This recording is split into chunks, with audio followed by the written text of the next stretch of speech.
Today, we're diving into a science-backed morning protocol designed to boost your arterial health. I'm going to break this down for you just like I would if you were sitting right here in my office and show you how to flip on your body's own repair systems starting the moment you wake up.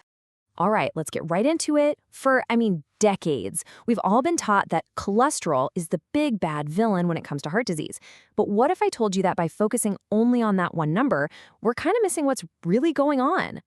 And this quote, it just nails it. Getting a normal cholesterol test back can give you this false sense of security. But the real danger, the silent threat, is the inflammatory plaque that can be building up inside your artery walls, the kind that can rupture without a single warning sign. So if we're going to fix this, we've got to understand what plaque actually is. And listen, it is not the simple plumbing problem most of us have been led to believe. Now, this is where it gets really interesting. We tend to picture plaque as this waxy gunk, right? Like grease in a pipe that just builds up and is there for good. But the biological reality? It's completely different. Arterial plaque is a living structure. It's an active process that responds to what's happening in your body. And here's the absolute game changer. Because it's an active process, it is capable of regression. Yeah, you heard that right. Your body can actually reverse it. So how in the world does that happen? Well, your body is amazing. It's already got this incredible internal repair crew, and it's run by 4 key mechanisms. And these aren't just theories, they're specific biological pathways we can turn on to start cleaning house. First up, we've got to talk about restoring nitric oxide. Think of this as the Teflon coating for your arteries. It keeps that inner lining, the endothelium, relaxed, flexible, and super slick, which stops stuff from sticking. But when those nitric oxide levels drop, boom, that protective layer is gone and the walls get all sticky. It's basically an open invitation for plaque to move in. Second is a process called reverse cholesterol transport.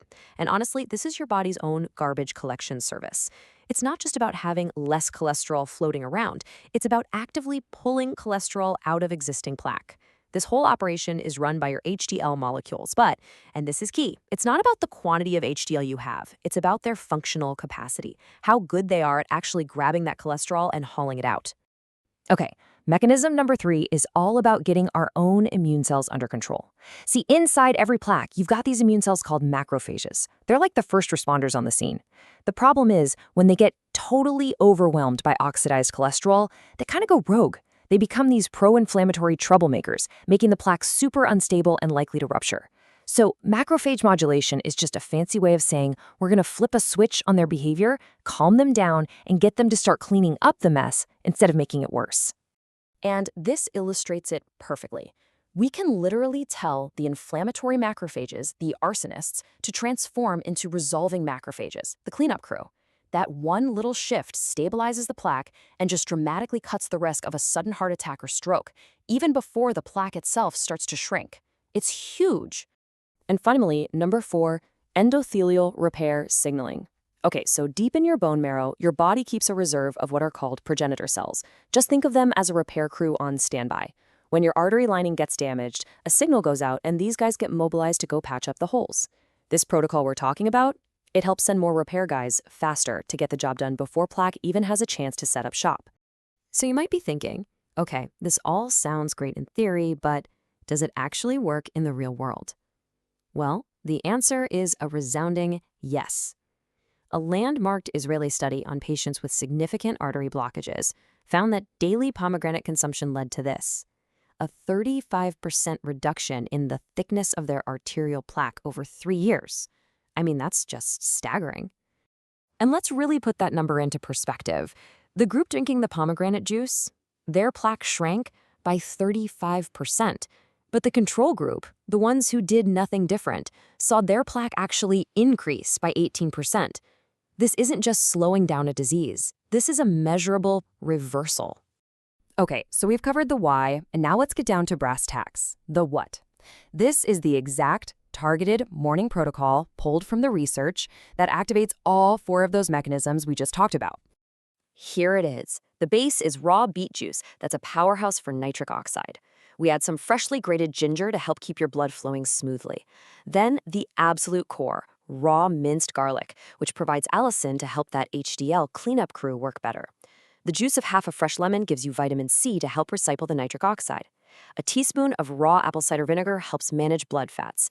And for an extra anti-inflammatory kick, you can add a little turmeric with a pinch of black pepper to boost absorption. And to really compound the benefits, you want to weave these 4 foods into your days. Pomegranate, we just saw the study. That's for endothelial repair. Wild-caught fatty fish gives you omega-3s that help tame those arsonist macrophages. And then dark leafy greens and walnuts both give you another big nitric oxide boost. They all work together. All right, now this part is critical. Knowing the recipe is one thing, executing it correctly is everything. So think of these as the doctor's orders, the non-negotiable rules for making this protocol work. First up, and this one is absolutely non-negotiable, the 20-minute fasted window. You must consume this drink before you brush your teeth. Why? Well, the conversion of nitrates from the beet juice into nitric oxide depends on specific bacteria on your tongue. Using mouthwash or toothpaste first can wipe out those good bacteria and reduce your nitric oxide production by up to 90%. So drink first, then handle your oral hygiene. And this is the single biggest mistake people make. The key compound in garlic, allicin, is only created when it's raw and crushed. Heat completely destroys the enzyme that creates it. That means garlic powder or cooked garlic has zero of the benefit we're looking for here. It has to be raw. And a few other key mistakes to avoid. Inconsistency will undermine your results. This needs a sustained daily signal. Don't expect to feel different. Arterial plaque is silent, so rely on lab markers for feedback. Don't substitute supplements for these whole foods. The food matrix itself is part of how this works. And finally, a big one, avoid grapefruit. It can dangerously interfere with many common heart medications. Speaking of tracking, don't just look at your total cholesterol. Ask your doctor for these 2 specific tests: oxidized LDL, which is the particle that actually starts plaque formation, and high-sensitivity C-reactive protein, or HSCRP, which measures the systemic inflammation that makes plaque unstable. These numbers give you the real story. And please, be patient. This is not an overnight fix. You'll see measurable improvements in how well your arteries are working around the 4-week mark. But actual structural changes, the shrinking of plaque, that can take 8 to 12 weeks or more. So commit to being consistent every single day for at least 1 month before you even think about evaluating. I want to leave you with this powerful idea. We often feel like our health is predetermined by our genes or our age, but the science shows that you have a remarkable amount of control. Your daily choices, especially your first choice of the morning, are writing the script for your future health. All the machinery is there. Your HDL is ready to transport cholesterol. Your progenitor cells are waiting in your bone marrow. Your body has the ability to do this. The only question is, will you give it the consistent daily signal it needs to begin the work? That's what this is all about.